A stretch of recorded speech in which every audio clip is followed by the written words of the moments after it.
Sports से जुड़ी किसी भी छोटी या बड़ी अपडेट के लिए सब्सक्राइब करें स्पोर्ट्स तक और साथ ही किसी भी नोटिफिकेशन को पाने के लिए बेल आइकन को दबाना ना भूलें। If IPL 2018 was someone's, you've got to say it was KL Rahul's.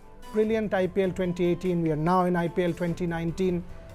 2 tough months, but back to where he belongs. The 22 yards, that's his temple. Yet again, wants to make the IPL his own. The big World Cup coming up. For his first interview since all of that January incident, I've got with me KL Rahul to discuss in detail about his IPL, about Kings XI Punjab, his plans, Mission World Cup, and a lot more. Thank you very much for speaking to me. IPL 2018, you were brilliant. IPL 2019, what's the plan? Look, 2018 was just a magical year for me.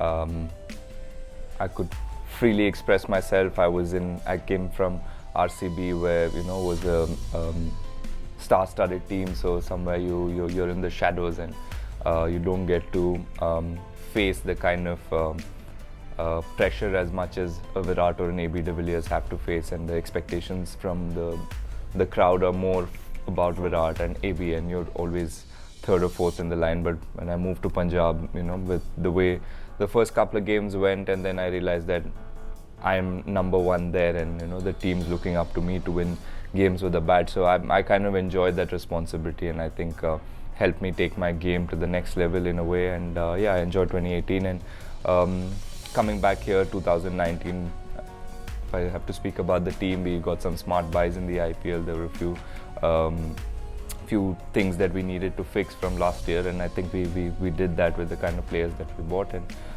really looking forward to the IPL. It's the best time of the year, and players get to enjoy themselves. 2 months of intense cricket and a lot of travelling. It's tough on the body, but still the standard of cricket is so high, you enjoy it. And really looking forward to an exciting 2 months. You mentioned the IPL, but not only the IPL. If you actually take a look at the 2020 format, even against Australia, you were brilliant. So is it about the format? Maybe if I think of the 3 formats, Test match cricket and T20, you've expressed yourself the best. Can you tell me a little bit about your mindset in this format? How does it work? I just feel I've been very lucky with T20 cricket. Whenever I've gotten the opportunities on top of the order, that's where I feel most comfortable, and I've had the opportunities to play 20 overs. And like I said, I've been lucky and I've performed really well at the top of the order.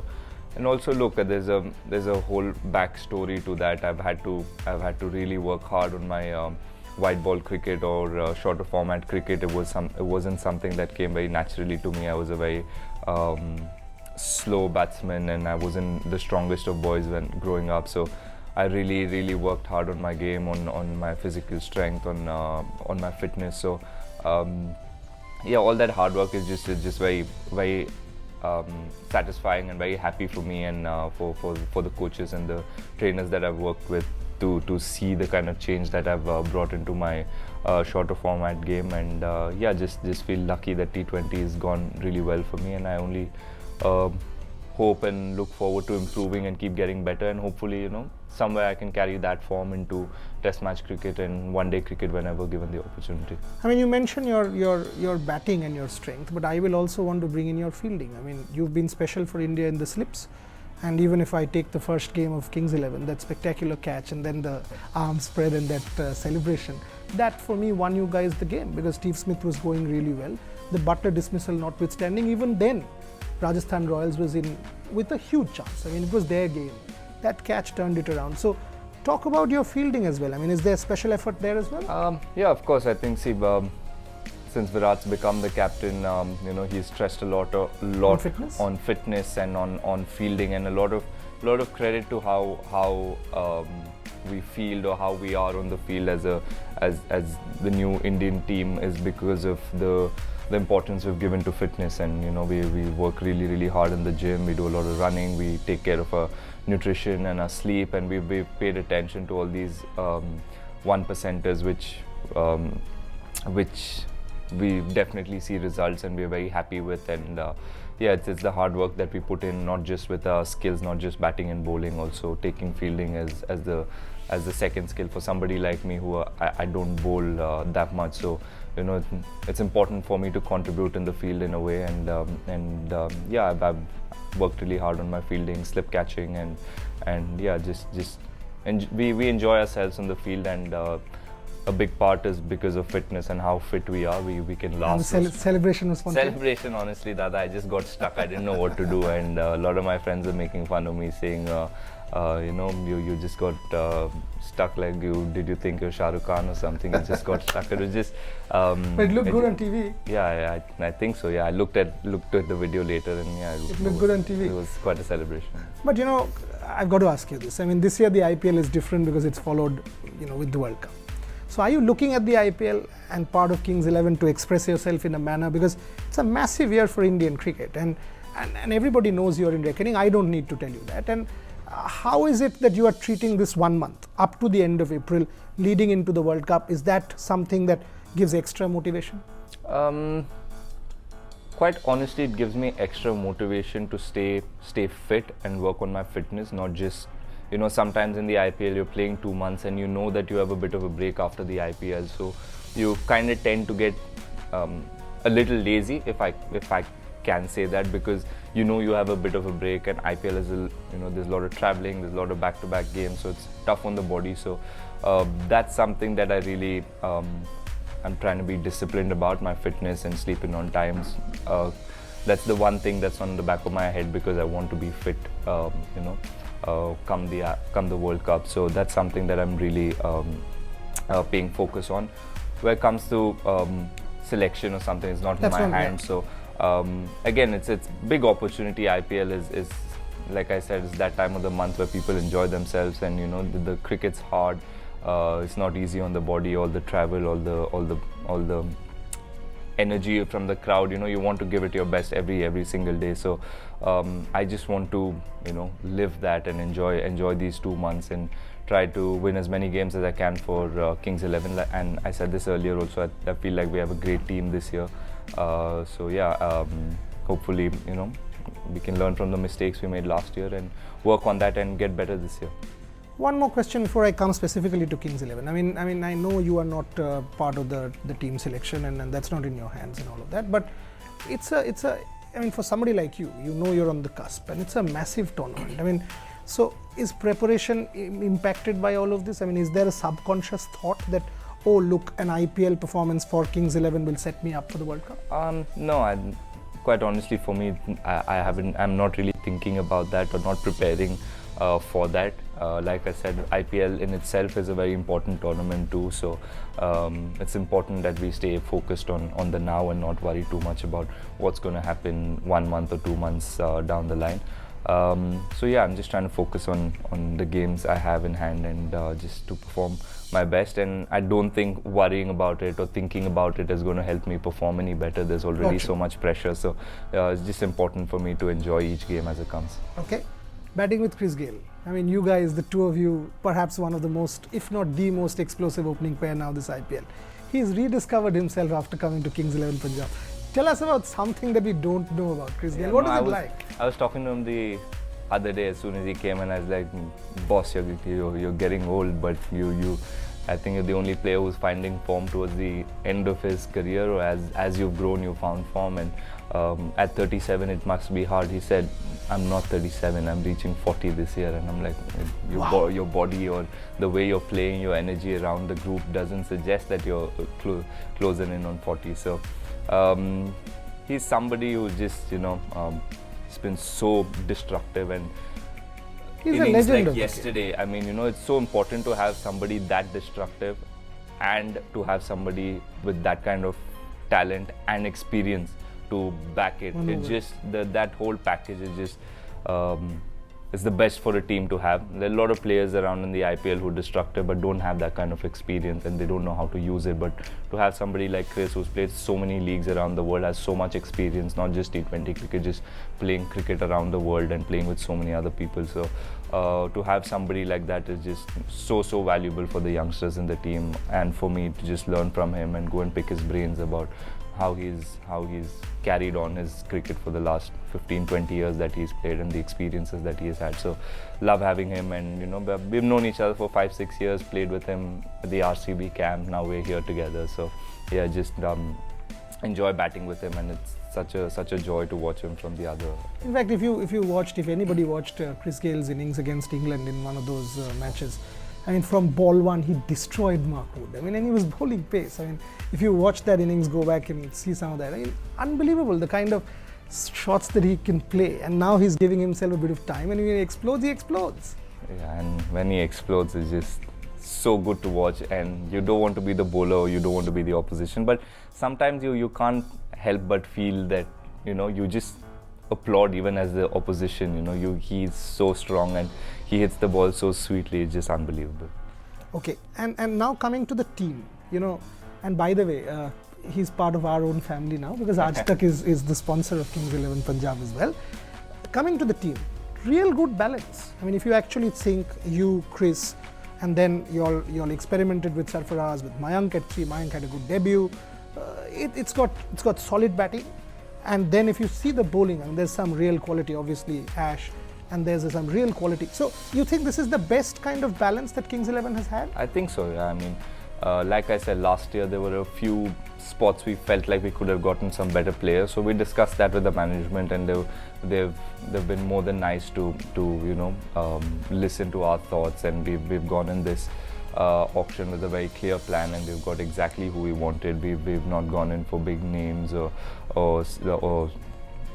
people who've played a lot. We've seen who will fit our thought process, and who will be very useful in Chandigarh, in Mohali. We play in big grounds, bit slowish wicket, so you need somebody who can adjust to that kind of wicket. So yeah, we're very happy with the kind of picks we got. Like you said, with me and Chris and Mayank in the top order. Mayank's had a great start to his Test career, and that will give him. Even Syed Mushtaq Ali played well. Yeah, and that will give him a lot of confidence, and he's very focused this year. Somebody like Sarfaraz, Mandeep, Karun in the middle order, who've been around for a few years. They have experience, they're still young, and they know what it takes to be successful in the IPL. They've been parts of winning teams.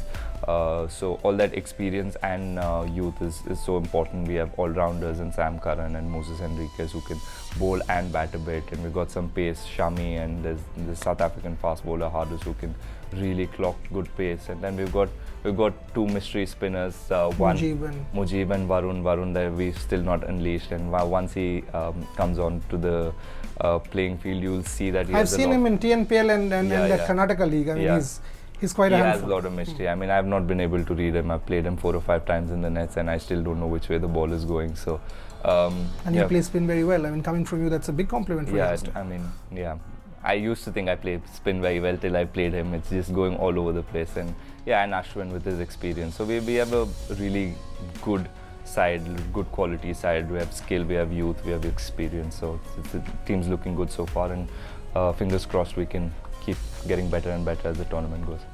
Yeah, I mean, I've got to ask you this. I mean, last couple of months have been hard. I mean, all of us know that, and we've been talking intermittently, and in press conferences also you've said, but at the end of the day, people come out more mature, people come out richer by experience. If you look back now, how do you look back at the last 2 months? I mean, are you a better human being? Are you a more restrained human being? Have you matured? Is this whole hardship and the trauma that you had to undergo, and I know the kind of trauma you had to undergo, has that made you a better individual? How do you look at it? Look, I mean, I can't lie, it's been a hard couple of months, and even before that with Test cricket struggling with a bit of form, and I had a great IPL, and after that went to England, scored the 100, and lost a bit of form, got the 100 again in England. So it's been a bit of a roller coaster for me when it comes to emotions and when it comes to cricket. But the last 2 months has been really, really hard. I'm not used to people disliking me, and the whole country talking about, or expressing their dislikes for what happened. It was just hard. It's not easy on anyone, on any young boy especially, who just wants to play cricket and perform well for the country and just live his life. And I've never thought I was a bad human being, or I had to change or anything. But yeah, it did teach me a lot. It's important to understand the kind of surroundings we have and the kind of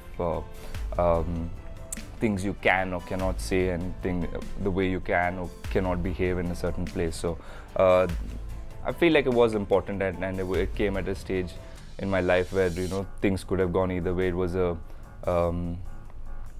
an eye opener, if I can say, and it just gave me a bit of direction. And I know that I know which way I have to go now, and I know with the hit that I got in the last 2 months, I've obviously matured a lot, and I've understood a lot more about life, not just cricket. And yeah, I have come back a lot stronger and a lot more relaxed, a lot more calmer, and I'm trying to keep distractions away from me and just focus on cricket and get back to being in the whites or in the blues or in the reds for Kings. Just one, like you said early in the interview, that is my temple. That is where I want to be, 22 yards and nowhere else. I got to say this. I mean, let's be clear. There is not one human being in this earth who's not made a mistake. Each of us have. Each of us are entitled to, and each of us have also the entitlement of rectifying the mistake and moving on, and that's what he's done. So, but at the same time, we take maybe our support systems for granted, family, for example, friends, and suddenly when we actually make a mistake and we are living the mistake, you suddenly rediscover, these bonds, and these bonds are superb bonds, parents, brothers, sisters, family, friends, and it's a whole new rediscovery. I mean, have you gone through that process? It is, totally. I mean, when you start playing for the country, or you're so distracted, or you're always on the move, you kind of forget who your true friends are, or how important family is. I mean, I've been on the road for a long time, and I've not had a break from international cricket, or I've not been home for a long time. So you kind of have that disconnect with family or disconnect with friends, and you kind of drift away. You don't make time for your old friends, for your family. You have people who are with you physically present at that time wherever you are in the world, and you feel like they are your true friends, and you share a lot with them. But you forget that there are people back home who've seen your struggles, who've seen you when you were nothing, and they've helped you, and they like the real you. So you, like you said, you rediscover your relationships with a lot of people, and even the Indian team. I mean, I've had a chat with, for example, I've had a chat with Ravi, I've had a chat with Bharat, and some of the players, and I actually sensed there was a degree of warmth for you, that yes, maybe something has been committed, but the team rallied around you. If from the outside as a journalist I could sense it, that's what the sense I got. So when you got back in, I mean, did you sense the same? And that's what sort of makes this Indian team what it is? Yeah, definitely. I mean, even when I had to leave Australia and go back home, there were a lot of people who came to me, put an arm around the shoulder, and they said it's okay. We've all been there. We've all made mistakes, and we've all had to face punishments in whatever way. So yeah, just to be positive, and just to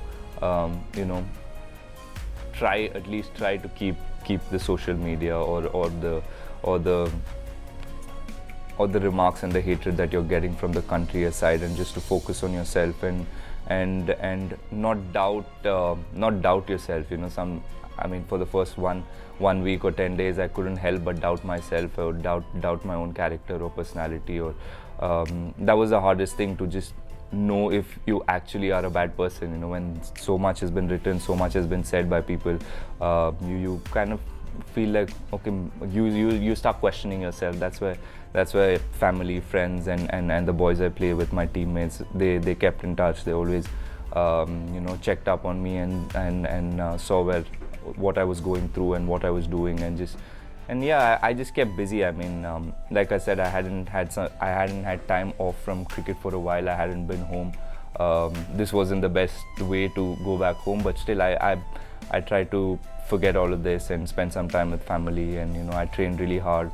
I felt like my technique had a few things that I needed to correct on. I went back to my academy, worked on my cricket, and yeah, it was, I mean, whatever happens is for the good, and I'm sure when people say that, there's a good reason why they say it. And yeah, it gave me time away from all of that, all the pressure of playing for India and all those expectations. I could just go back to a quiet ground where I've always played and where I've always trained. Just go there and just practice on my technique, practice on my skill, and just, you know, the only time I was at peace or I was not worried about what people were talking was when I was practicing and when I was in the gym. So I try to spend as much time as I can during the day there, and and then otherwise I just, you know, was at home. I was quite honestly scared to just step out. I didn't feel like I was ready to face people, or, you know, if somebody asked me a question about that, I didn't know how I would feel or how I would react. So I just stayed indoors, I stayed at home, I played